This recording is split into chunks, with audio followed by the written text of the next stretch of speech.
Hello guys, welcome back to my YouTube channel. എല്ലാവരും safe and happy ആയിട്ടിരിക്കുമെന്ന് പ്രതീക്ഷിക്കുന്നു. And ഇന്നത്തെ വീഡിയോ എന്തെന്ന് വെച്ചാൽ ജർമ്മനിയുടെ സ്റ്റഡി അബ്രോഡ് പ്രൊസീജിയറിനെ കുറിച്ചിട്ടാണ്. ആൻഡ് ലൈക്ക് എൻ്റെ ഒരു എക്സ്പീരിയൻസ് ആണ് പറയുന്നത്. ലൈക്ക് ഞാൻ എത്ര ടൈം എടുത്തിട്ടാണ് അല്ലെങ്കിൽ എനിക്ക് എന്തൊക്കെ പ്രൊസീജിയറാണ് ഈ ഒരു ആവശ്യത്തിന് വേണ്ടി ചെയ്യേണ്ടി വന്നത്. ആൻഡ് ഒരുപാടധികം ഞാൻ വിശദീകരിച്ച് ഇൻട്രോ ഒന്നും പറയുന്നില്ല, നമുക്ക് വീഡിയോയിലേക്ക് പോകാം. ആൻഡ് ഫസ്റ്റ് തിങ് എന്ന് പറയുമ്പം എൻ്റെ ഒരു ജർമ്മനി പ്രൊസീജിയർ അറൗണ്ട് ഒരു ഒരു 8 to 9 months എടുത്തിട്ട് ഉണ്ടായൊരു പ്രൊസീജിയറാണ്.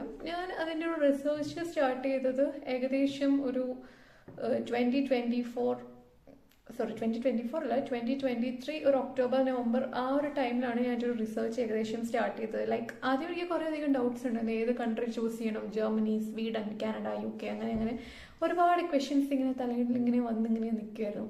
അപ്പോഴാണ് എനിക്ക് ലൈക്ക് കുറച്ചും കൂടെ, ഞാൻ സിവിലായിരുന്നു ബിടെക് പഠിച്ചിരുന്നത്, അപ്പം എനിക്ക് അത് റിലേറ്റഡ് കുറച്ചും കൂടെ ഓറിയൻറ്റ് ആയിട്ട് പഠിക്കണം എന്ന് തന്നെയായിരുന്നു താല്പര്യം. അങ്ങനെ ഞാൻ റിസർച്ച് ചെയ്ത് വന്ന ടൈമിലാണ് ലൈക്ക് ജർമ്മനി കുറച്ചും കൂടെ സിവിൽ റിലേറ്റഡ് സബ്ജക്ട്സിനൊക്കെ ഇമ്പോർട്ടൻസ് കൊടുക്കുന്ന കൺട്രിയാണ് എന്ന് ഞാൻ മനസ്സിലാക്കിയത്.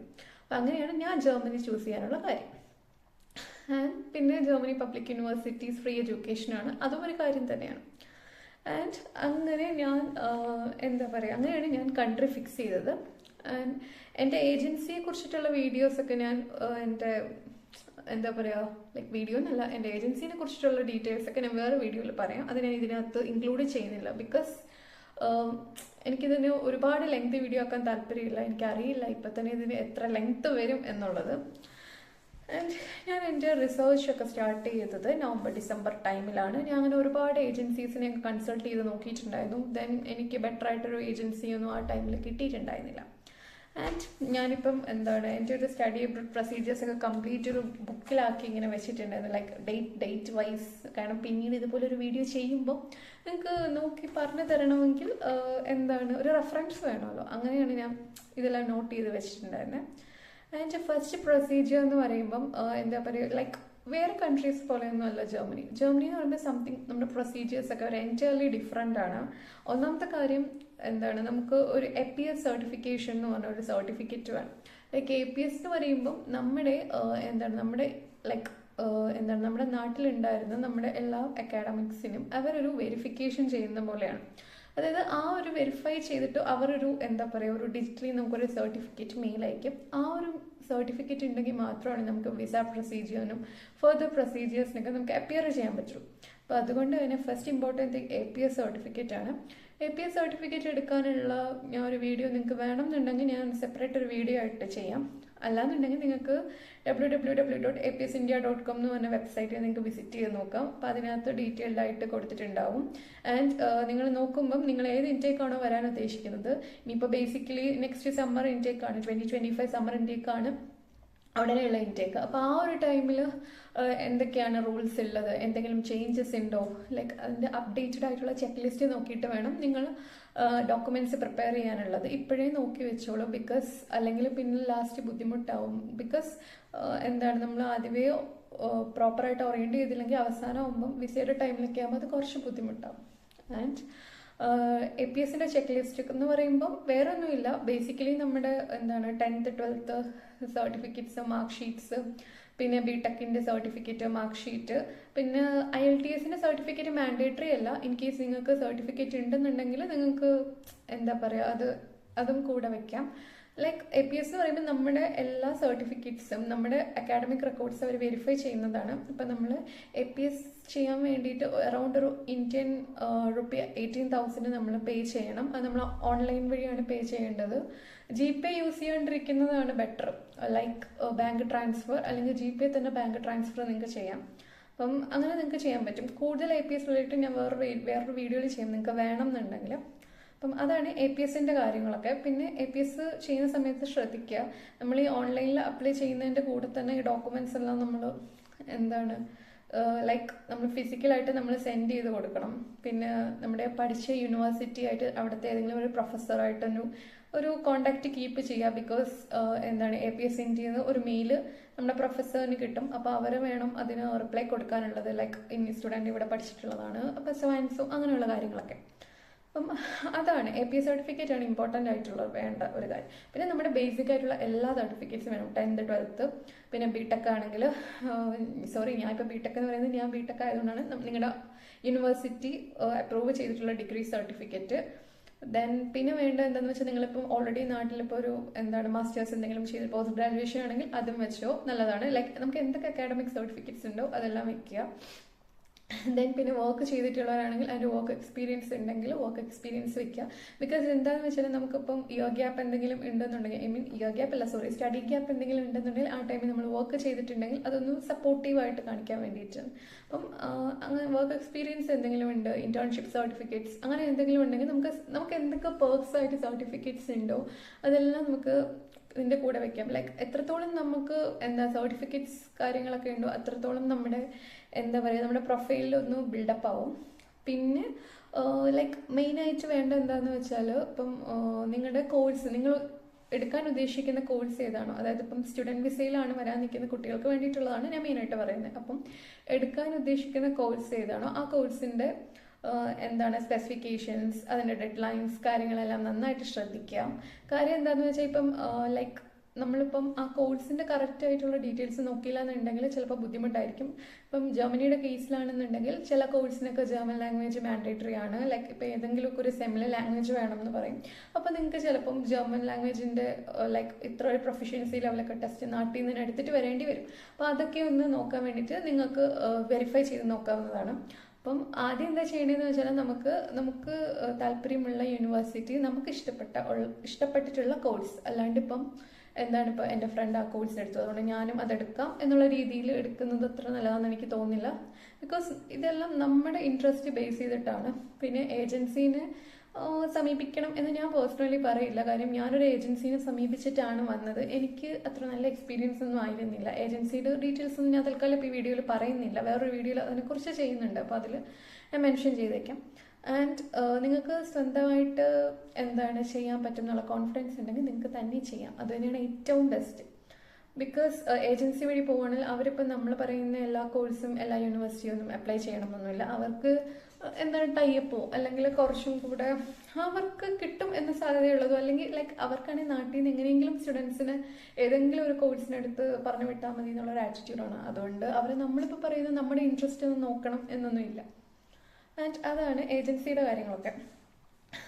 പിന്നെ ലൈക്ക് പിന്നെന്താ, എൻ്റെ ആപ്ലിക്കേഷൻസ് ഒക്കെ ഞാൻ അറൗണ്ട് വെച്ചെന്ന് പറയുമ്പം, ലൈക്ക് ഞാൻ എൻ്റെ ഏജൻസിയായിട്ട് സമീപിച്ച് വെച്ചത് അറൗണ്ട് ഒരു ജനുവരി ഫെബ്രുവരി ആ ഒരു ടൈമിലാണ് എൻ്റെ പ്രൊസീജിയേഴ്സ് ഒക്കെ ശരിക്കും സ്റ്റാർട്ട് ചെയ്തത്.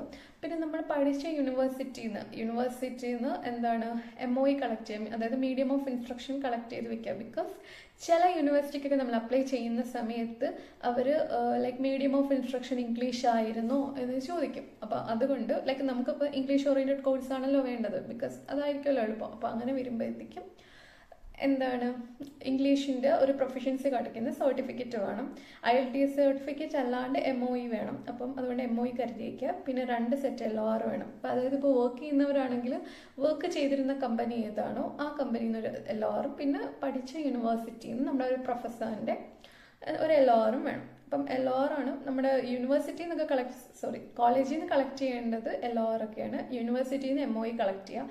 പിന്നെ വെരി വെരി ഇമ്പോർട്ടൻ്റ് ആയിട്ടുള്ളത്, നമുക്കിപ്പം നമ്മുടെ ഡിഗ്രി പഠിച്ച സമയത്ത് നമുക്ക് കിട്ടുന്ന ഒരു സർട്ടിഫിക്കറ്റ് ഉണ്ടല്ലോ, ആ സർട്ടിഫിക്കറ്റിൽ ഇപ്പം ലൈക്ക് മാർക്സ്, ഗ്രേഡ്സ്, അതുപോലെ ക്രെഡിറ്റ് പോയിന്റ്സ് എല്ലാം, ഗ്രേഡിൻ്റെ മാർക്ക് അങ്ങനെ എല്ലാ കാര്യങ്ങളും സ്പെസിഫൈ ചെയ്ത് നിങ്ങൾക്ക് നിങ്ങളുടെ മാർക്ക് ഷീറ്റിൽ ഉണ്ടെന്നുണ്ടെങ്കിൽ ട്രാൻസ്ക്രിപ്റ്റ് വേണ്ട. ബട്ട് ഇങ്ങനെ ഇത്രയും ഡീറ്റെയിൽ ആയിട്ടൊന്നുമില്ല, ജസ്റ്റ് ഒരു ഗ്രേഡ് പോയിന്റ് മാത്രമേ ഉള്ളൂ എന്നുണ്ടെങ്കിൽ ബെറ്റർ നിങ്ങൾ ട്രാൻസ്ക്രിപ്റ്റ് കരുതുക.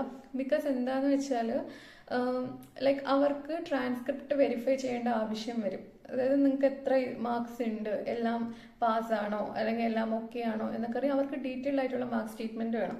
അപ്പോൾ നിങ്ങൾ പഠിച്ചിട്ടുള്ള യൂണിവേഴ്സിറ്റിയിൽ ഇപ്പോൾ കൺസോളിഡേറ്റഡ് മാർക്ക് ലിസ്റ്റിൽ അങ്ങനെ ഒരു കാര്യമില്ല. ജസ്റ്റ് ഒരു ഇപ്പം ജസ്റ്റ് ബ്രീഫായിട്ട് ചെറുതായിട്ട് മാത്രമേ ഉള്ളൂ എന്നുണ്ടെങ്കിൽ നിങ്ങൾ ട്രാൻസ്ക്രിപ്റ്റ് കരുതി വെക്കുന്നതായിരിക്കും ഏറ്റവും നല്ലത്. ഇപ്പം എൻ്റെ കേസിലാണ് എനിക്ക് എൻ്റെ കൺസോളിഡേറ്റഡ് മാർക്ക് ലിസ്റ്റ് പോലെ തന്നെ ഓരോ സെമസ്റ്ററിലെ മാർക്ക് ഷീറ്റിനകത്തും സ്പെസിഫൈ ചെയ്ത് grade point, credit point, marks, total mark എല്ലാം ഡീറ്റെയിൽ ആയിട്ടുണ്ടായിരുന്നു. ബട്ട് എൻ്റെ ചില ഫ്രണ്ട്സ് പഠിച്ച യൂണിവേഴ്സിറ്റിയിലൊന്നും അങ്ങനെ ഉണ്ടായിരുന്നില്ല. അപ്പോൾ അവർക്കൊക്കെ ട്രാൻസ്ക്രിപ്റ്റ് വെക്കേണ്ടി വന്നു.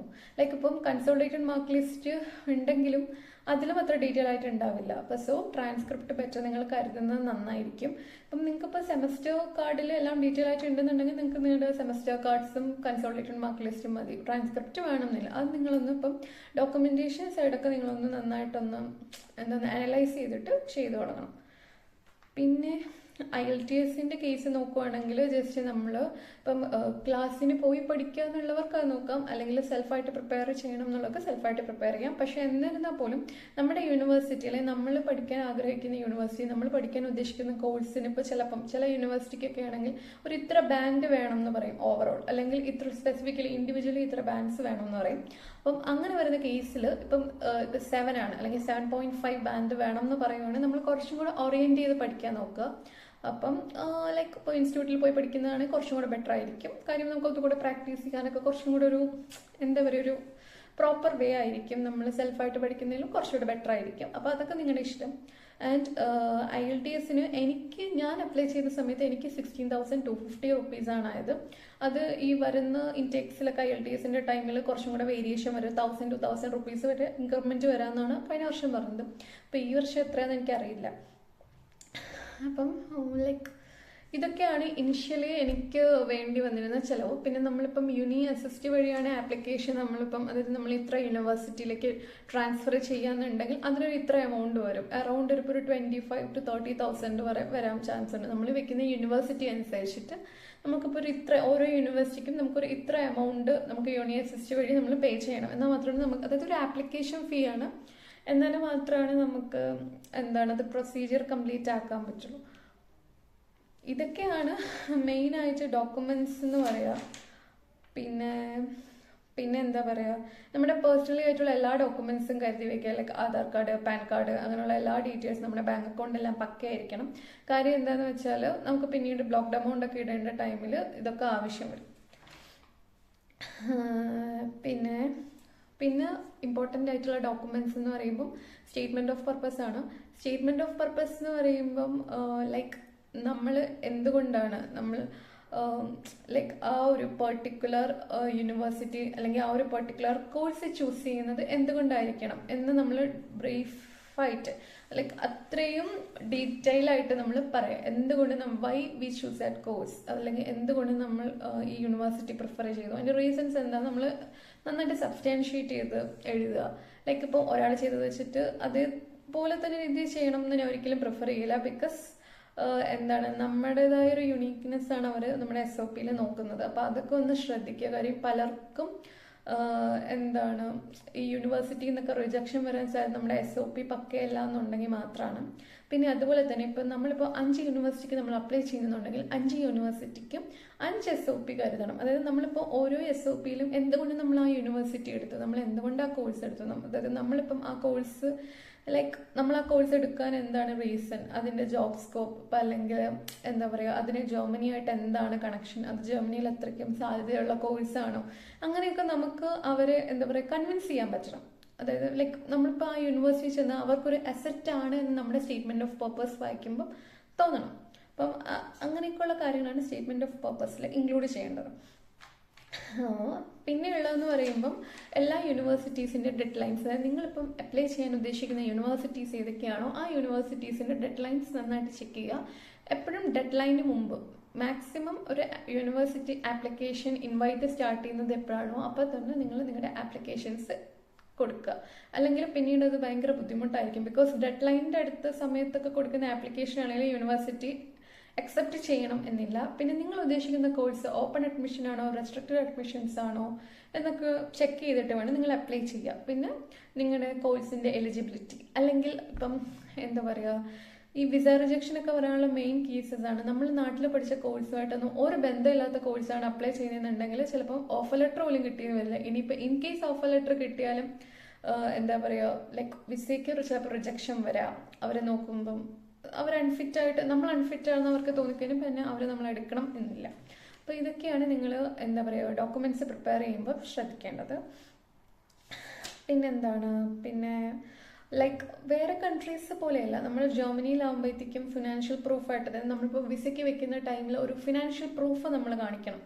അതായത് ലൈക്ക് ഇപ്പം എന്താ പറയുക, നമ്മുടെ വിസയുടെ ചെക്ക് ലിസ്റ്റ് അനുസരിച്ചിട്ട് നമുക്കൊരു ബ്ലോക്ക്ഡ് എമൗണ്ട് ആണ് കാണിക്കേണ്ടത്. ഇപ്പോൾ ഞാൻ ഇപ്പോൾ സ്റ്റുഡൻ്റ് ആയിട്ട് വന്നതുകൊണ്ട് എനിക്കിപ്പം ഫിനാൻഷ്യൽ പ്രൂഫ് കാണിക്കാൻ 3 ഓപ്ഷൻ ഉണ്ട്. ഒന്നിൽ ബ്ലോക്ക്ഡ് എമൗണ്ട് കാണിക്കാം, അല്ലെങ്കിൽ ഇപ്പം എൻ്റെ റിലേറ്റീവ്സ് അല്ലെങ്കിൽ ഫ്രണ്ട്സ് അല്ലെങ്കിൽ സോ കോൾഡ് ഫ്രണ്ട്സ് ആരെങ്കിലും ഇപ്പോൾ ജർമ്മനിയിൽ ഉണ്ടെന്നുണ്ടെങ്കിൽ അവരെനിക്കൊരു സ്പോൺസർഷിപ്പ് തരാൻ താല്പര്യം ഉണ്ട് എന്ന് തോന്നുവാണെങ്കിൽ എന്താ പറയുക, ആ ഒരു സ്പോൺസർഷിപ്പ് ലെറ്റർ വെക്കാം. അല്ലെങ്കിൽ എനിക്കിവിടെ ഏതെങ്കിലും ഒരു യൂണിവേഴ്സിറ്റിയിൽ നിന്ന് എനിക്കൊരു സ്കോളർഷിപ്പ് അല്ലെങ്കിൽ ഇയുടെ ഏതെങ്കിലും, അല്ലെങ്കിൽ അതായത് ഇന്റർനാഷണൽ സ്റ്റുഡൻസിന് കൊടുക്കുന്ന സ്കോളർഷിപ്സ് ഉണ്ടല്ലോ, അങ്ങനെ ഏതെങ്കിലും ഒരു സ്കോളർഷിപ്പ് എനിക്ക് കിട്ടിയിട്ടുണ്ടെന്നുണ്ടെങ്കിൽ ആ സ്കോളർഷിപ്പിൻ്റെ ലെറ്ററും എനിക്ക് വെക്കാവുന്നതാണ്. അപ്പം ഞാൻ എന്താണ് ബ്ലോക്ക്ഡ് എമൗണ്ട് ആണ് പ്രിഫർ ചെയ്തത്. അപ്പം എനിക്ക് എത്ര എമൗണ്ട് ആയി എന്ന് വെച്ചാൽ, ഞാൻ എമൗണ്ട് ഡെപ്പോസിറ്റ് ചെയ്യുന്ന സമയത്ത് എനിക്കായിട്ടുള്ള ഒരു 11,208 യൂറോസ് ആയിരുന്നു. അതെന്ന് പറയുന്നതാണ് ബേസിക് ആയിട്ടുള്ള എമൗണ്ട്. പിന്നെ എക്സ്ട്രാ ഈ എന്താ പറയുക കറൻസി കൺവേർഷനും, പിന്നെ അതുപോലെ തന്നെ ഈ എക്സ്ചേഞ്ച് റേറ്റിൻ്റെ ഒക്കെ ഒരു വേരിയേഷൻ വരുമ്പോൾ ഒരു എക്സ്ട്രാ ഒരു ഇത്ര എമൗണ്ട് നമുക്ക് എക്സ്ട്രാ വരും. കാര്യം എന്താണെന്ന് വെച്ചാൽ അല്ലെങ്കിൽ എന്താണ് നമുക്ക് ട്രാൻസ്ഫർ ചെയ്യാൻ പറ്റാണ്ട് വരും. അപ്പം ഞാൻ എമൗണ്ട് ആഡ് ചെയ്ത് കഴിഞ്ഞതിന് ശേഷമാണ് ബ്ലോക്ക്ഡ് എമൗണ്ടിൽ ഒരു ഹൈക്ക് വന്നത്. അപ്പം ഇപ്പോൾ അറൗണ്ട് എനിക്ക് തോന്നുന്നു നിയർലി ഒരു 12,000 അടുത്തായിട്ടുണ്ട്. എനിക്കൊന്ന് 11,040 ഓർ സംതിങ് അങ്ങനെ എന്താണ് ഇപ്പോഴത്തെ ബ്ലോക്ക്ഡ് എമൗണ്ട് വരുന്നത്. അപ്പം നിങ്ങൾ ഇനി വരാൻ നിൽക്കുന്ന സ്റ്റുഡൻസ് ആണെങ്കിൽ അപ്ഡേറ്റഡ് ആയിട്ടുള്ള ബ്ലോക്ക്ഡ് എമൗണ്ടിൻ്റെ ചെക്ക് ലിസ്റ്റ് നോക്കിയിട്ട് വേണം അതിൻ്റെ കാര്യങ്ങളൊക്കെ ചെയ്യേണ്ടത്. ദെൻ ബ്ലോക്ക്ഡ് എമൗണ്ട് നമ്മൾ ഇടുന്ന സമയത്തും ശ്രദ്ധിക്കുക. അതായത് മാക്സിമം ഇപ്പം എല്ലാവർക്കും അറിയുന്ന കാര്യമാണ്, ഞാൻ ചെയ്ത സമയത്ത് എനിക്ക് അറിയണ്ടായിരുന്നില്ല. ലൈക്ക് ഒരു അക്കൗണ്ടിൽ നിന്ന് ചെയ്യാണ്ട് 2 അക്കൗണ്ടിൽ നിന്ന് ട്രാൻസ്ഫർ ചെയ്യാൻ മാക്സിമം ശ്രമിക്കുക. അങ്ങനെ 2 അക്കൗണ്ടിൽ നിന്ന് ട്രാൻസ്ഫർ ചെയ്യുകയാണെങ്കിൽ നമുക്ക് TCS ചാർജും അതുപോലെയുള്ള ചാർജസ് ഒക്കെ നമുക്ക് ഒഴിവാക്കാൻ പറ്റും. ബിക്കോസ് 7 lakhsന് മുകളിലാണ് നമ്മൾ ട്രാൻസ്ഫർ ചെയ്യുകയെന്നുണ്ടെങ്കിൽ, അറ്റ് എ ടൈം ട്രാൻസ്ഫർ ചെയ്യുന്നുണ്ടെങ്കിൽ നമ്മൾ ടാക്സ് കൊടുക്കേണ്ടി വരും. അപ്പം ഞാൻ ചെയ്ത ടൈമിൽ എനിക്ക് അത്രയും ഡീറ്റെയിൽ ആയിട്ടൊന്നും അറിയണ്ടായിരുന്നില്ല. മാത്രമല്ല എൻ്റെ ഏജൻസി സമ്മതിച്ചില്ല, ഒരു അക്കൗണ്ടിൽ നിന്ന് തന്നെ ചെയ്യണം എന്ന് പറഞ്ഞു. അപ്പം സോ ഞാൻ ഒരു അക്കൗണ്ടിൽ നിന്നാണ് ചെയ്തത്. അപ്പോൾ എനിക്ക് വലിയൊരു എമൗണ്ട് ട്രാൻസാക്ഷനൊക്കെ ആയിട്ട് പോയി. അതായത് ടാക്സും പിന്നെ ഇൻ്റർമീഡിയറ്റ് ബാങ്ക് ചാർജ് ഒക്കെ ആയിട്ടൊരു ഇത്ര എമൗണ്ട് ഒക്കെ ആയി. അപ്പോൾ സോ അങ്ങനെ. ഇപ്പം എനിക്ക് ടോട്ടൽ ആയ ബ്ലോക്ക്ഡ് എമൗണ്ട് എന്ന് പറയുന്നത് 10,63,375 റുപ്പീസാണ് ടോട്ടൽ എനിക്ക് എൻ്റെ കയ്യിൽ നിന്ന് ബ്ലോക്ക് മണിക്ക് വേണ്ടിയിട്ട് ടോട്ടലി. അതായത് ഇൻ്റർമീഡിയറ്റ് ചാർജും അതുപോലെ TCS ചാർജും എല്ലാം കൂടി ആയിട്ട് എനിക്ക് ഇത്ര എമൗണ്ട് ആയി. ബട്ട് എൻ്റെ ബ്ലോക്ക്ഡ് അക്കൗണ്ടിലായിട്ട് ക്രെഡിറ്റ് റിഫ്ലക്റ്റ് ആയിട്ടുള്ളത് എന്താണ് 10,41,995 റുപ്പീസാണ്. ബാക്കി 17,100 റുപ്പീസ് TCS ചാർജ് ആയിട്ടും 4,280 ഇൻ്റർമീഡിയറ്റ് ബാങ്ക് ചാർജുമായിട്ടാണ് പോയിട്ടുള്ളത്. അപ്പം ഞാൻ അത്രയും എടുത്ത് പറയുന്നത് എന്താണെന്ന് വെച്ചാൽ നിങ്ങൾക്ക് അബദ്ധം പറ്റാണ്ടിരിക്കാനാണ്. അപ്പം അതുകൊണ്ടാണ് ലൈക്ക് ഞാൻ ഇത്രയും ഡീറ്റെയിൽ ആയിട്ട് പറയുന്നത്. പിന്നെ ബ്ലോക്ക്ഡ് എമൗണ്ട് ഇടുന്ന ഒരു ടൈം എന്ന് പറയുമ്പോൾ നമുക്കിപ്പോൾ ഒരു യൂണിവേഴ്സിറ്റിയിൽ നിന്ന് നമുക്കൊരു ഓഫർ ലെറ്റർ കിട്ടി. അപ്പം നമ്മൾ ആ ഓഫർ ലെറ്റർ നമ്മൾ അക്സെപ്റ്റ് ചെയ്യാൻ വില്ലിങ് ആണ്. അപ്പം അതൊക്കെ ആ ഒരു പ്രൊസീജിയറൊക്കെ കഴിഞ്ഞ് കഴിയുമ്പോൾ നമുക്ക് ബ്ലോക്ക്ഡ് എമൗണ്ട് നമുക്ക് അതായത് ഉറപ്പായല്ലോ. അതായത് നമുക്ക് ഓഫർ ലെറ്റർ കിട്ടി, ഇപ്പം കുറച്ചും കൂടി കാര്യങ്ങളൊക്കെ അതായത് ഒരു ഏകദേശം ഒരു ഉറപ്പായി. അപ്പം നമുക്ക് ബ്ലോക്ക്ഡ് എമൗണ്ട് നമുക്ക് സെറ്റ് ചെയ്യാം. ബ്ലോക്ക്ഡ് എമൗണ്ട് തന്നെ പല എന്താണ് ലൈക്ക് ഉണ്ട്. ഇപ്പം കൊറാക്കിൾ, എക്സ്പാട്രി ഓഫ് ഇൻഡിബ, അതുപോലെ തന്നെ പല ഇതുണ്ട്. അപ്പം നിങ്ങൾക്ക് നിങ്ങളുടെ ചോയ്സ് അനുസരിച്ച് നിങ്ങൾക്ക് ബ്ലോക്ക്ഡ് എമൗണ്ടിൻ്റെ പ്രൊവൈഡറൊക്കെ സെറ്റ് ചെയ്യുന്നതാണ്. അപ്പം ഐ തിങ്ക് എക്സ്പാട്രി ആയിരിക്കും കുറച്ചും കൂടെ നല്ലത്. ഞാൻ കൊറാക്കിളായിരുന്നു, അതെൻ്റെ ഏജൻസി ചൂസ് ചെയ്ത് കൊറാക്കിൾ ആയതുകൊണ്ട് ഞാൻ കൊറാക്കിളാണ് പ്രിഫർ ചെയ്തത്. ബട്ട് എക്സ്പാട്രി ആണ് കുറച്ചും കൂടെ ബെറ്റർ. കാര്യം എന്താണെന്ന് വെച്ചാൽ ലൈക്ക് എക്സ്പാട്രി ആകുമ്പോൾ നമുക്ക് വൺസ് ജർമ്മനിയിൽ എത്തിക്കഴിഞ്ഞാൽ നമുക്ക് എന്താണ് റിലീസ് ആവുന്നതൊക്കെ കുറച്ചും കൂടെ ഫാസ്റ്റ് ആയിട്ടായിരിക്കും. അങ്ങനെ കുറച്ചധികം എന്താണ് എമൗണ്ട് റിലീസ് ആവുന്നതൊക്കെ പെട്ടെന്ന് നടക്കും. ലൈക്ക് എൻ്റെ ഫ്രണ്ട്സിനൊക്കെ അറൗണ്ട് ഒരു 2-3 hours കൊണ്ടൊക്കെ എമൗണ്ട് റിലീസായി. ബട്ട് എനിക്ക് കൊറാക്കിൾ ആയതുകൊണ്ട് അറൗണ്ട് ഒരു 1 week എടുത്തു. അപ്പം അങ്ങനെയുള്ള ചില എന്താ പറയുക പ്രശ്നങ്ങളൊക്കെ ഉണ്ട്. അപ്പം അതൊക്കെ നിങ്ങൾ വൈസായിട്ട് ചൂസ് ചെയ്യുക, അത്രമാത്രമേ എനിക്ക് പറയാനുള്ളൂ. പിന്നെ എന്താണ് നമുക്ക് പിന്നെ വരുന്നൊരു കാര്യം എന്ന് പറയുന്നത് ബ്ലോക്ക്ഡ് എമൗണ്ട് ഒക്കെ സെറ്റ് ചെയ്ത് കഴിയുമ്പോൾ നമുക്ക് അവിടെ നിന്നൊരു കൺഫർമേഷൻ കിട്ടും. ആ ഒരു കൺഫർമേഷൻ പേപ്പർ നമ്മൾ സൂക്ഷിച്ച് വയ്ക്കുക. അതുപോലെ തന്നെ ഈ ബ്ലോക്ക്ഡ് എമൗണ്ട് വരെ നിങ്ങൾ ചെയ്യുന്ന സമയത്ത് കൂടെ ഹെൽത്ത് ഇൻഷുറൻസ്, ട്രാവൽ ഇൻഷുറൻസ് ഇതൊക്കെ ഉണ്ടോ എന്നുള്ളത് നോക്കുക. അപ്പം അതും കൂടെ കിട്ടുന്ന പാക്കേജ് ആയിട്ട് എടുക്കുക. അതാകുമ്പോൾ ഒരുമിച്ചിട്ട് തന്നെ വരും. അപ്പോൾ അതുകൊണ്ട് തന്നെ അതിൻ്റെയൊക്കെ ഡോക്യുമെന്റ്സ് നമുക്ക് മെയിലിൽ അവർ അയച്ചു തരുന്ന സമയത്ത്, അല്ലെങ്കിൽ ലൈക്ക് എന്താ പറയുക, മെയിലല്ല സോറി, ഇപ്പം ഏതാണോ നിങ്ങൾ യൂസ് ചെയ്യുന്ന പ്ലാറ്റ്ഫോം അതിനകത്ത് നമുക്കൊരു എന്താ പറയുക ഒരു പ്രൊഫൈൽ ഉണ്ടാവും. മീൻസ് നമ്മളത് ക്രിയേറ്റ് ചെയ്യണം. അപ്പോൾ ആ പ്രൊഫൈലിനകത്ത് നമ്മൾ ഡാഷ്ബോർഡിൽ നോക്കുന്ന സമയത്ത് നമ്മുടെ ഈ എമൗണ്ട് ഒക്കെ ക്രെഡിറ്റ് ചെയ്ത് കഴിയുമ്പോഴത്തേക്ക്, അതായത് അവയുടെ അക്കൗണ്ട് റിഫ്ലക്റ്റ് ആയി കഴിഞ്ഞാൽ പിന്നെ ഇത് ബ്ലോക്ക്ഡ് ആണ്, പിന്നെ നമുക്ക് നാട്ടിൽ നിന്ന് ആക്സസ് ചെയ്യാൻ പറ്റില്ല. അപ്പോൾ അത് കഴിയുമ്പോൾ അവർ നമുക്കൊരു കൺഫർമേഷൻ പേപ്പർ അയക്കും. അതുപോലെ തന്നെ ഹെൽത്ത് ഇൻഷുറൻസിൻ്റെ കൺഫർമേഷൻ, ട്രാവൽ ഇൻഷുറൻസിൻ്റെ കൺഫർമേഷൻ, ഇതൊക്കെ ഉണ്ടാവും. അപ്പം ഈ ഡോക്യുമെന്റ്സ് ഒക്കെ നിങ്ങൾ കയ്യിൽ സൂക്ഷിച്ച് വെക്കുക. പിന്നെ ഇതിന് വേണ്ടിയിട്ട് യൂസ് ചെയ്ത മെയിൽ ID, പാസ്വേഡ്, അതൊക്കെ ഭയങ്കര ഇമ്പോർട്ടൻ്റ് ആണ്. കാര്യം അത് മിക്ക പ്രൊസീജിയറിനും ആവശ്യമുണ്ട്. നമുക്ക് ജർമ്മനിയിൽ എത്തിക്കഴിഞ്ഞിട്ടും ആവശ്യമുണ്ട്. നമുക്ക് എമൗണ്ട് റിലീസ് ചെയ്യേണ്ടൊക്കെ ടൈമിലൊക്കെ ആവശ്യം വരും. അപ്പം ഇതൊക്കെയാണ് ബ്ലോക്ക്ഡ് എമൗണ്ടിൻ്റെ കാര്യങ്ങളൊക്കെ. നിങ്ങൾ അപ്ഡേറ്റഡ് ആയിട്ടുള്ള എത്ര എമൗണ്ട് വേണ്ടി വരും എന്നൊന്ന് ചെക്ക് ചെയ്തിട്ട് വേണം നിങ്ങളുടെ പ്രൊസീജിയർ തുടങ്ങുന്നതിന് മുമ്പ് ചെക്ക് ചെയ്ത് വെച്ചാൽ പിന്നെ ഒരു ഹറിബറി ആവില്ല. പിന്നെ ഇമ്പോർട്ടൻ്റ് എന്ന് പറയുന്നത് നമുക്ക് വിസയ്ക്കുള്ള സ്ലോട്ട് എടുക്കുന്ന ഒരു പ്രോസസ്സാണ്. അതായത് വിസയുടെ സ്ലോട്ട് കിട്ടാൻ നല്ല ബുദ്ധിമുട്ടാണ്. അതായത് എനിക്ക് വിസയുടെ സ്ലോട്ട് കിട്ടിയത് August 2 എൻ്റെ പ്രൊസീജിയർ ചെയ്യുന്ന ആ ഒരു ടൈമിൽ. അപ്പം എനിക്കാണെങ്കിൽ അറൗണ്ട് ഒരു മെയ് 27, 28 ഒക്കെ ആയപ്പോഴാണ് എനിക്ക് ഓഫർ ലെറ്റർ അതായത് ഓക്കെ ആയത്. അപ്പം ആ ഒരു ടൈം കഴിഞ്ഞു. പിന്നെ ഞാൻ വിസയ്ക്ക് സ്ലോട്ട് എടുക്കാൻ വേണ്ടിയിട്ടുള്ള കാര്യങ്ങളും, അതായത് ബ്ലോക്ക്ഡ് എമൗണ്ട് സെറ്റ് ചെയ്യാനുള്ള കാര്യങ്ങളും ഒക്കെയാണ് നോക്കിയത്. അപ്പം അതിനൊരു ഏകദേശം അറൗണ്ട് ഒരു ജൂൺ ലാസ്റ്റ് ഒക്കെ ആയപ്പോഴാണ് എനിക്ക് ബ്ലോക്ക്ഡ് എമൗണ്ട് ഒക്കെ സെറ്റായി ഞാൻ അക്കൗണ്ടിലൊക്കെ ഇട്ട് ക്രെഡിറ്റ് ആക്കിയത്. അതായത് ബ്ലോക്ക്ഡ് അക്കൗണ്ട് ഒക്കെ എടുത്ത് ബ്ലോക്ക്ഡ് എമൗണ്ട് ആഡ് ചെയ്ത് എല്ലാം ഓക്കെ ആക്കിയത് ഒരു ജൂൺ ലാസ്റ്റ് ആണ്. അപ്പം നിങ്ങൾ ആദ്യമേ ഫണ്ടൊക്കെ നിങ്ങൾ എന്താ പറയുക ലൈക്ക് അറേഞ്ച് ചെയ്ത് വെച്ചാൽ കുറച്ചും കൂടെ പ്രൊസീജിയർ എളുപ്പമായിരിക്കും. അല്ലെങ്കിൽ പിന്നെ അവസാനം ബുദ്ധിമുട്ടേണ്ടി വരും. പിന്നെ ഒരു കാര്യം, ബ്ലോക്ക്ഡ് എമൗണ്ടിനായിട്ട്, അതായത് ബ്ലോക്ക്ഡ് എമൗണ്ട് എന്ന് പറയുമ്പോൾ ഉദ്ദേശിക്കുന്നത് നമ്മുടെ ഒരു 1 ഇയർ ലിവിങ് എക്സ്പെൻസ് ആണ്. അതിനെ പറയാൻ വിട്ടുപോയി. ലൈക്ക് ഇപ്പോൾ പബ്ലിക് യൂണിവേഴ്സിറ്റി ആണെങ്കിൽ നമുക്ക് ഫീസ് ഉണ്ടാവില്ല. ഇനിയിപ്പോൾ നിങ്ങൾക്ക് ഇപ്പോൾ പ്രൈവറ്റ് യൂണിവേഴ്സിറ്റി ആണ് കിട്ടുന്നുണ്ടെങ്കിൽ പ്രൈവറ്റ് യൂണിവേഴ്സിറ്റി അവർ പറയുന്ന ഒരു 1 ഇയറിൻ്റെ ഒരു ഫീസ് ഉണ്ടാവും. അപ്പോൾ അത് അവരുടെ ആ ഒരു ടേംസ് ആൻഡ് കണ്ടീഷൻസ് അനുസരിച്ചിട്ട് ആ ഒരു ഫീസ് നമ്മൾ എന്താ പറയുക ലൈക്ക് ഒന്നുകിൽ പേ ചെയ്യേണ്ടി വരും. അത് അവരുടെ ഡീറ്റെയിൽസ് അനുസരിച്ച്. ബിക്കോസ് എനിക്ക് പ്രൈവറ്റ് യൂണിവേഴ്സിറ്റി അല്ലാത്തതുകൊണ്ട് എനിക്ക് അറിയില്ല കേട്ടോ. പിന്നെ ആകെ എനിക്ക് വരിക എന്ന് വെച്ചാൽ സെമസ്റ്റർ കോൺട്രിബ്യൂഷനാണ്. അതിപ്പം നിങ്ങൾക്ക് ഏത് സിറ്റിയാണ്, അതായത് ഏത് യൂണിവേഴ്സിറ്റിയാണ് കിട്ടുന്നത് അവിടുത്തെ സിറ്റിയുടെ ഒരു എന്താ പറയുക ലൈക്ക് ആ ഒരു ടൈമിൽ റേറ്റ് ഡിപ്പെൻഡ് ചെയ്തിരിക്കും നമ്മുടെ സെമസ്റ്റർ കോൺട്രിബ്യൂഷൻ വരിക. അപ്പം എനിക്കൊരു 304 euro ആണ് എൻ്റെ സെമസ്റ്റർ കോൺട്രിബ്യൂഷൻ ആയിട്ട് വരുന്നത്. ഈ സെമസ്റ്റർ കോൺട്രിബ്യൂഷൻ എന്ന് പറയുമ്പോൾ നമ്മുടെ ട്രാവൽ, അതായത് നമുക്ക് ഇവിടെ പബ്ലിക് ട്രാൻസ്പോർട്ടൊക്കെ യൂസ് ചെയ്യുമ്പോഴത്തേക്കും അതിന് വേണ്ടിയിട്ട് നമുക്ക് പെർ ഡേ ടിക്കറ്റ് എടുക്കുന്നതിൽ പകരമായിട്ട് നമ്മുടെ നാട്ടിലെ ഇപ്പം നമ്മൾ ലൈക്ക് ഇപ്പം നമ്മൾ കാർഡ് കാണിക്കുമല്ലോ, നമ്മൾ ആദ്യമേ ഫുൾ പേ ചെയ്തിട്ടൊരു കാർഡ് കാണിക്കുമല്ലേ, അപ്പം അതുപോലത്തെ ഒരു സെറ്റപ്പ് തന്നെയാണ് ഇവിടെ. അപ്പം നമുക്ക് ശരിക്കും പറഞ്ഞാൽ അത് ലാഭമാണ്. കാര്യം അല്ലാത്ത ടിക്കറ്റ് റേറ്റ് വെച്ച് നോക്കുമ്പോൾ എത്രയോ ലാഭമാണ് ഇങ്ങനെ സെമസ്റ്റർ കാർഡ് ഉള്ളത്. അതുകൊണ്ട് തന്നെ നമുക്ക് ആ ഒരു കാർഡ് വെച്ചിട്ട് എത്ര വേണമെങ്കിലും നമുക്ക് ട്രാവൽ ചെയ്യാം. ലൈക്ക് റീജിയണലി ഒക്കെ ട്രാവൽ ചെയ്യാൻ ബുദ്ധിമുട്ടൊന്നുമില്ല. അപ്പം അതൊക്കെയാണ് കാര്യങ്ങൾ. പിന്നെ പിന്നെ പിന്നെ എന്താണെന്ന് വെച്ചാൽ പറഞ്ഞു വന്നത് എന്താണെന്ന് വെച്ചാൽ സ്ലോട്ട് എടുക്കുന്ന സമയത്ത് നിങ്ങൾ മാക്സിമം നിങ്ങൾ എന്താ പറയുക ശ്രദ്ധിച്ചെടുക്കുക. അതായത് നമുക്ക് എന്താ പറയുക ലൈക്ക് ബ്ലോക്ക്ഡ് എമൗണ്ട് ഒക്കെ ക്രിയേറ്റ് ചെയ്യാനൊക്കെ ഒരു ടൈം ഉണ്ടോ, അതായത് എന്താ പറയുക അത് നമുക്ക് ബ്ലോക്ക്ഡ് എമൗണ്ട് ക്രിയേറ്റ് ചെയ്താലും നമുക്കിപ്പോൾ ഇന്ത്യയിൽ നമ്മൾ ജർമ്മനിയിലോട്ടൊക്കെയാണല്ലോ ചെയ്യുന്നത്. അപ്പം അങ്ങനെ വരുമ്പോൾ എങ്ങനെ പോയാലും ഒരു ഇൻ്റർനാഷണൽ ട്രാൻസ്ഫർ ഒക്കെ ആകുമ്പോൾ ഒരു ഇത്ര ടൈം എടുക്കും. അപ്പോൾ അതുകൊണ്ട് തന്നെ നിങ്ങൾ നന്നായിട്ട് ശ്രദ്ധിക്കുക. അതായത് നമുക്കിത് എമൗണ്ടൊക്കെ ക്രെഡിറ്റ് ചെയ്ത് അക്കൗണ്ട് റിഫ്ലക്റ്റ് ആവാനൊക്കെ ഉള്ള ഒരു ടൈം ഉണ്ടോ എന്നൊക്കെ നിങ്ങൾ നോക്കിയിട്ട് വേണം വിസയുടെ സ്ലോട്ടൊക്കെ എടുക്കാം. പിന്നെ വിസയുടെ സ്ലോട്ട് എടുക്കാനും ഒട്ടും ഡിലേ വരണ്ട. കാര്യം എന്താണെന്ന് വെച്ചാൽ അല്ലെങ്കിൽ പിന്നെ അവസാന നിമിഷമാകുമ്പോൾ നമുക്ക് സ്ലോട്ട് കിട്ടിയെന്ന് വരില്ല. അപ്പോൾ അതുകൊണ്ട് തന്നെ സോറി മേളിലെന്തൊരു സൗണ്ട് കേട്ടതാണ്, നിങ്ങൾക്ക് ആ വീഡിയോയിൽ കേൾക്കുന്നുണ്ടോയെന്ന് അറിയില്ല. അപ്പോൾ അതുകൊണ്ട് തന്നെ നിങ്ങൾ ആ ഒക്കെ കാര്യങ്ങളൊക്കെ നിങ്ങൾ ശ്രദ്ധിക്കുക. എന്തൊക്കെ എന്താ പറയുക എന്തൊക്കെ ഫോർമാലിറ്റീസ് വേണം എന്നൊക്കെ ഉള്ളത്. പിന്നെ എന്താ പറയുക വിസയുടെ ചെക്ക് ലിസ്റ്റ് എന്ന് പറയുമ്പോൾ ഇതൊക്കെ ചെയ്യണം. നമ്മുടെ എല്ലാ ഡോക്യുമെൻറ്റ്സ്, പിന്നെ ബ്ലോക്ക്ഡ് അക്കൗണ്ടിൻ്റെ കൺഫർമേഷൻ, പിന്നെ എല്ലാ സർട്ടിഫിക്കറ്റ്സ്, LOM, പിന്നെ IELTS സർട്ടിഫിക്കറ്റ് കാര്യങ്ങൾ, പിന്നെ ഒരു സെൽഫ് ഡിക്ലറേഷൻ ഫോം ഉണ്ട്, അത് നമ്മൾ ഫിൽ ചെയ്ത് കൊടുക്കുക. പിന്നെ നമ്മുടെ ട്രാവൽ ആൻഡ് ഹെൽത്ത് ഇൻഷുറൻസിൻ്റെ കൺഫർമേഷൻ, പിന്നെ നമ്മുടെ എന്താ പറയുക ലൈക്ക് നമുക്ക് കിട്ടിയ യൂണിവേഴ്സിറ്റിയുടെ ഓഫർ ലെറ്റർ, പിന്നെ നമ്മുടെ പാസ്പോർട്ടിൻ്റെ കോപ്പി, അതൊക്കെയാണ് ഇമ്പോർട്ടൻ്റ് ആയിട്ടുള്ളത്. പിന്നെ വിസയുടെ കാര്യങ്ങളും വിസയുടെ പ്രൊസീജിയർ എന്തൊക്കെ വേണം എന്നൊക്കെ ഉള്ളതും വിസയുടെ കാര്യങ്ങളൊക്കെ ഞാൻ വിസ സ്റ്റോറി പോലെ ഒരു വീഡിയോയിൽ ചെയ്തിട്ടുണ്ട്. എന്തെങ്കിലും ഡൗട്ട് ഉള്ളവർ ആ വീഡിയോ കണ്ടു നോക്കുക. പിന്നെ എന്തെങ്കിലും ഡൗട്ട് ഉണ്ടെങ്കിൽ കമൻറ്റ് ചെയ്താൽ മതി.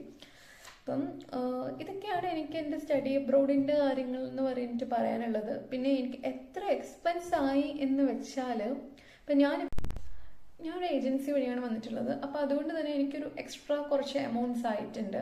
സ്റ്റാർട്ടിങ്ങിൽ തന്നെ എന്താ പറയുക, എനിക്കൊരു 20,000 റുപ്പീസ്, അതായത് ഒരു രജിസ്ട്രേഷൻ ഫീസ് എന്ന് പറഞ്ഞിട്ട് 20,000 രൂപയായിട്ടുണ്ട്. അതെന്ന് പറയുന്നത് ലൈക്ക് ഒരു ഇത്ര മൾട്ടി യൂണിവേഴ്സിറ്റി ആപ്ലിക്കേഷന് വേണ്ടിയിട്ടെന്നാണ് എൻ്റെ ഏജൻസി പറഞ്ഞത് എന്നടുത്ത്. അപ്പം ഞാൻ അങ്ങനെ തന്നെ പറയണമല്ലോ. അപ്പം എനിക്ക് 20,000 ആയി സ്റ്റാർട്ടിങ്ങിൽ. പിന്നെ അവയുടെ ക്രൈറ്റീരിയ അനുസരിച്ച് എനിക്ക് ആയിട്ടുള്ള എമൗണ്ട് എന്ന് പറയുമ്പോൾ 10,000 റുപ്പീസ് നോട്ടറി പേയ്മെൻറ്റ് ആയിട്ടുണ്ട്. അതായത് നോട്ടറി പേയ്മെൻറ്റ് എന്ന് പറയുമ്പോൾ നമുക്ക് നമ്മുടെ എല്ലാ ഡോക്യുമെൻറ്റ്സും ഇംഗ്ലീഷിലാണല്ലോ ഇപ്പോൾ നമ്മുടെ നാട്ടിലെ സർട്ടിഫിക്കറ്റ്സ് ഒക്കെ, അതൊക്കെ നമുക്ക് ജർമ്മനിൽ ട്രാൻസ്ലേറ്റ് ചെയ്യണം. അപ്പം അതിൻ്റെയൊക്കെ ആവശ്യം നമ്മൾ ഈ ട്രാൻസ്ലേറ്റ് ചെയ്ത ഡോക്യുമെൻറ്റ്സ് ഒക്കെ ആണ് നമ്മൾ ഈ പ്രൊസീജിയേഴ്സിനും കാര്യങ്ങൾക്കൊക്കെ നമ്മൾ അപ്ലോഡ് ചെയ്ത് കൊടുക്കേണ്ടിയൊക്കെ വരുന്നത്.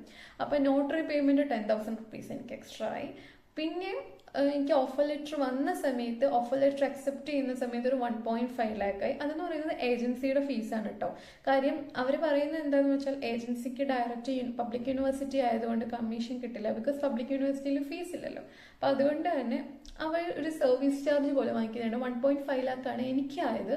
ദെൻ അതായത് ഓഫർ ലെറ്റർ കിട്ടുന്ന ആ ഒരു ടൈമിൽ 1.5 lakh. ദെൻ അത് കഴിഞ്ഞിട്ട് എനിക്കൊരു 50,000 റുപ്പീസ് ചെക്കായിട്ട് വിസയ്ക്ക് തൊട്ട് മുമ്പ് കൊടുക്കണമായിരുന്നു.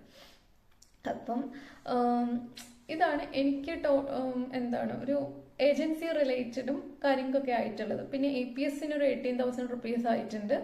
ILTS ഒരു 16,250 റുപ്പീസ് ആയിട്ടുണ്ട്. പിന്നെ ബാക്കി കുറേ അല്ലറ ചില്ലറ കുറേ അധികം ചിലവുകളൊക്കെ വന്നിട്ടുണ്ട്. അപ്പം എനിവേ നിങ്ങൾ ഈ ഒരു പ്രൊസീജിയർ തുടങ്ങുന്ന സമയത്ത് അറൗണ്ട് ഒരു 15 to 17 lakhs ഒക്കെ കരുതി വെക്കുകയാണെങ്കിൽ നല്ലതായിരിക്കും. അല്ലെങ്കിൽ അവസാനം അത് നല്ല രീതിയിൽ ബുദ്ധിമുട്ടായിരിക്കും. ബിക്കോസ് നമുക്ക് ഫണ്ടൊക്കെ പ്രോപ്പറായിട്ട് അറേഞ്ച് ചെയ്യാൻ പറ്റിയെന്ന് വരില്ല. നിങ്ങളിപ്പോൾ ആലോചിക്കുന്നുണ്ടാവും ഞാൻ ഈസി ആയിട്ടാണ് 17 lakh എന്ന് പറഞ്ഞത്. ശരിക്കും അത്രയും ആവും. അതായത് ഇപ്പം പല ഏജൻസികളും ഇങ്ങനെ കുറേ ടാഗ് ലൈൻസ് ഒക്കെ ഇങ്ങനെ ഇടുന്നുണ്ടാവും. നിങ്ങൾക്ക് 10 lakhs ഉണ്ട്, ഈസി ആയിട്ട് ജർമ്മനിയിലെത്താം, ജർമ്മൻ ലാംഗ്വേജ് അറിയണ്ട, APS ഇല്ല, ILTS ഇല്ല, ഒന്നുമില്ലാതെ ജർമ്മനിയിലെത്താം എന്നൊക്കെ പറയും. പക്ഷെ അതൊക്കെ വെറുതെയാണ്. ഇപ്പം നമ്മൾ പഠിക്കുന്ന കോഴ്സിന് ഇപ്പം ഞാൻ പഠിക്കുന്ന കോഴ്സിന് ജർമ്മൻ ഇല്ലെങ്കിലും കുഴപ്പമില്ല, ഇംഗ്ലീഷ് മതി. ബട്ട് എന്നാലും ഇവിടുത്തെ ബേസിക് ആയിട്ടുള്ള ആവശ്യങ്ങൾക്ക് ഇപ്പോൾ യൂണിവേഴ്സിറ്റിയിൽ തന്നെ നമ്മൾ പല സ്ഥലത്തൊക്കെ കമ്മ്യൂണിക്കേറ്റ് ചെയ്യണമെങ്കിൽ ബേസിക് ജർമ്മൻ അറിഞ്ഞിരിക്കണം. അപ്പോൾ ബേസിക് ആയിട്ടുള്ള ജർമ്മൻ പഠിച്ചിട്ട് വരണം എന്നേ ഞാൻ പറയുള്ളൂ, അല്ലെങ്കിൽ പെട്ടുപോകും. അപ്പോൾ ഇതൊക്കെയാണ് ഇമ്പോർട്ടൻ്റ് ആയിട്ടുള്ള കാര്യങ്ങൾ. പിന്നെ എന്താ പറയുക, ലൈക്ക് വിസയുടെ തന്നെയാണെങ്കിലും നമ്മൾ ഡോക്യുമെൻറ്റേഷനൊക്കെ പ്രിപ്പയർ ചെയ്യുമ്പോൾ നന്നായിട്ട് ശ്രദ്ധിക്കുക. അതൊക്കെ എനിക്ക് പറയാനുള്ളൂ.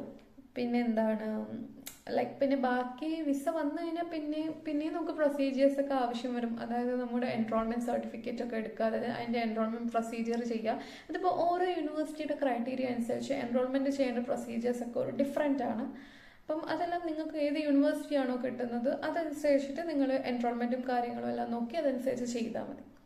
അപ്പം ഇതൊക്കെയാണ് ഇമ്പോർട്ടൻ്റ് ആയിട്ട് ശ്രദ്ധിക്കേണ്ടത് നിങ്ങളൊരു സ്റ്റഡി അബ്രോഡിന് വേണ്ടിയിട്ട് പ്രിപ്പയർ ചെയ്യുന്ന ആ ഒരു ടൈമിൽ. എന്താണെങ്കിലും അറൗണ്ട് ഒരു 1 year എന്തായാലും എടുക്കും. ഇപ്പം എനിക്ക് എന്താ പറയുക, ഞാൻ കഴിഞ്ഞ ഒരു ഒക്ടോബറിൽ തുടങ്ങിയ ഒരു റിസർച്ചാണ്. അത് കഴിഞ്ഞ് എനിക്ക് വിസ വന്നത്, എൻ്റെ പ്രൊസീജിയറൊക്കെ സ്റ്റാർട്ട് ചെയ്ത് എല്ലാം കഴിഞ്ഞ് എനിക്ക് വിസ കിട്ടിയത് August 13th എനിക്ക് വിസ വരുന്നത്. അപ്പം അത് കഴിഞ്ഞ് ഞാൻ September 30 ജർമ്മനിയിലേക്ക് പോകുന്നത്. അപ്പം അതുകൊണ്ടൊക്കെ തന്നെ അറൗണ്ട് ജർമ്മനിയുടെ പ്രൊസീജിയർ അത്യാവശ്യം ലെങ്തിയാണ്. അവർക്ക് പേപ്പർ വർക്ക്സ് ഒക്കെ ഭയങ്കര ഇമ്പോർട്ടൻ്റ് ആണ്. ഇപ്പം അതുകൊണ്ടൊന്നും മാനിപ്പുലേറ്റ് ചെയ്യാണ്ടിരിക്കുക. പിന്നെ പ്രൂഫൊക്കെ വളരെ ഇമ്പോർട്ടൻ്റ് ആണ്. ഇപ്പം പലരും പറയും ഇപ്പം എന്താ പറയുക, ഇപ്പം എന്തെങ്കിലും ബാങ്കിങ്ങിനൊക്കെയുള്ള ലോണിൻ്റെ എന്തെങ്കിലും സാങ്ഷൻ ലെറ്റർ മതി ബ്ലോക്ക്ഡ് എമൗണ്ടിന്, അതായത് ലൈക്ക് ഇപ്പം വിസയ്ക്ക് വെക്കാൻ എന്നൊക്കെ പറയും. പക്ഷെ അങ്ങനെയൊന്നുമല്ല. ബ്ലോക്ക്ഡ് അക്കൗണ്ടിൻ്റെ കറക്റ്റ് കൺഫർമേഷൻ തന്നെ വരണം. അല്ലെങ്കിൽ സ്പോൺസർഷിപ്പ് ലെറ്ററോ അല്ലെങ്കിൽ സ്കോളർഷിപ്പോ അങ്ങനെ എന്തെങ്കിലും ഉണ്ട് അതൊക്കെ. പക്ഷെ അതൊക്കെ ബുദ്ധിമുട്ടായിരിക്കും. അപ്പോൾ അതുകൊണ്ട് ബ്ലോക്ക്ഡ് എമൗണ്ടിൻ്റെ കൺഫർമേഷൻ തന്നെ കറക്റ്റ് പക്കയായിട്ടിരിക്കുക, അല്ലെങ്കിൽ വിസ റിജക്ഷൻ വരും. പിന്നെ ജർമ്മനിയുടെ ഇത് വരുന്നത് ഷെങ്കൻ വിസയാണ്. അതെല്ലാവർക്കും അറിയാവുന്ന കാര്യമാണല്ലോ. അപ്പം അറൗണ്ട് എൻ്റെ കാര്യങ്ങളൊക്കെ ഏകദേശം ഒന്ന് സെറ്റായത് അറൗണ്ട് എന്താ പറയുക, ഒരു ജൂലൈ ലാസ്റ്റൊക്കെ ആയപ്പോഴാണ് കാര്യങ്ങളെല്ലാം നോക്കിയായി. എനിക്ക് എന്താ പറയുക, വിസയുടെ സ്ലോട്ടൊക്കെ August 2 എനിക്ക് വിസ സ്ലോട്ട് ഉണ്ടായിരുന്നത്. അപ്പോൾ അത് തന്നെ ഞാൻ ഒരു ജൂൺ ലാസ്റ്റ് ഒക്കെ നോക്കിയപ്പോഴാണ് എനിക്ക് ഓഗസ്റ്റിലേക്ക് വിസ വന്നത്. അപ്പം നമുക്കിപ്പോൾ കേരളത്തിലിപ്പം വിസയുടെ VFS ഉള്ളത് ആകെ കൊച്ചിയിലാണ്. അപ്പം അത് നിങ്ങൾ അത്രയും കോമ്പറ്റീഷൻ ആയിരിക്കും സ്ലോട്ട്സ് ഒക്കെ കിട്ടുക. അതൊക്കെ നിങ്ങളപ്പം നോക്കിയിട്ട് തന്നെ വെരിഫൈ ചെയ്ത് നോക്കുക എങ്ങനെയാണ് അതിൻ്റെ പ്രൊസീജിയർ കാര്യങ്ങൾ എന്നൊക്കെ ഉള്ളത്. അപ്പം നിങ്ങൾ ഡോക്യുമെൻ്റ് പ്രിപ്പയർ ചെയ്യുമ്പോൾ വളരെയധികം ശ്രദ്ധിച്ച് ചെയ്യുക, റിസർച്ച് ചെയ്യാൻ നന്നായിട്ട് ഏത് യൂണിവേഴ്സിറ്റി വേണം. പിന്നെ ഇമ്പോർട്ടൻ്റ് ആയിട്ടുള്ള കാര്യം, നിങ്ങൾ എടുക്കാൻ ഉദ്ദേശിക്കുന്ന യൂണിവേഴ്സിറ്റിയുടെ അവിടെ നിങ്ങൾക്ക് അക്കോമഡേഷൻ സാധ്യതയുണ്ടോ എന്ന് നോക്കുക. അതുപോലെ തന്നെ നിങ്ങൾക്കിപ്പോൾ വൺസ് ഒരു ഓഫർ ലെറ്റർ കിട്ടിക്കഴിഞ്ഞാൽ അപ്പം തന്നെ ക്വിക്കായിട്ട് തന്നെ ആ യൂണിവേഴ്സിറ്റിയുടെ സ്റ്റുഡൻറ് ഡോമിന് വേണ്ടിയിട്ട് അപ്ലൈ ചെയ്യുക. അതിന് വേണ്ടിയിട്ടുള്ള കാര്യങ്ങളൊക്കെ നോക്കുക. അപ്പം അതായത് ചില യൂണിവേഴ്സിറ്റീസ് പറയുക, അതായത് ചില സ്റ്റുഡൻറ് ഡോമിൻ്റെ രീതി എന്ന് വെച്ചാൽ എൻറോൾമെൻറ്റ് സർട്ടിഫിക്കറ്റ് വേണം എന്ന് പറയും, ചിലർക്ക് ഓഫർ ലെറ്റർ വെച്ചാൽ മതി. അപ്പം എൻ്റെ കേസിൽ എനിക്ക് ഓഫർ ലെറ്റർ വെച്ചാൽ മതിയായിരുന്നു. അപ്പോൾ അതുകൊണ്ട് തന്നെ നിങ്ങൾ നോക്കുക. ഇപ്പോൾ ചില യൂണിവേഴ്സിറ്റീസിനാണ് സ്വന്തമായിട്ട് സ്റ്റുഡൻറ് ഹൗസിംഗ് ഉണ്ടാവില്ല, അവിടുത്തെ യൂണിയൻ്റെ ഡൗൺസ് ആയിരിക്കും ഉള്ളത്. അപ്പോൾ എൻ്റെ കേസിൽ അങ്ങനെയാണ്. അപ്പോൾ അതുകൊണ്ട് തന്നെ നിങ്ങൾ നോക്കുക ആപ്ലിക്കേഷനൊക്കെ വെക്കുന്ന സമയത്ത് അക്കോമഡേഷന് ബുദ്ധിമുട്ടുള്ള സ്ഥലമാണോ. ഇപ്പോൾ എല്ലാ ഏജൻസീസും പറയും ലൈക്ക് അക്കോമഡേഷൻ ഈസിയാണ്, അക്കോമഡേഷൻ അസിസ്റ്റൻസ് ഉണ്ടാവും, എയർപോർട്ട് പിക്കപ്പ് ഉണ്ടാവും, പിന്നെ പാർട്ട് ടൈം അസിസ്റ്റൻസ് ഒക്കെ ഉണ്ടാവും എന്നൊക്കെ പല ഏജൻസിയും പറയും. അതൊക്കെ വെറും വാക്കാണ്, ആരും വിശ്വസിക്കരുത്.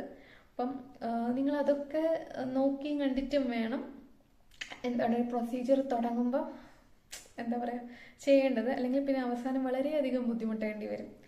അപ്പം ഇതൊക്കെയാണ് എനിക്ക് പറയാനുള്ളത്.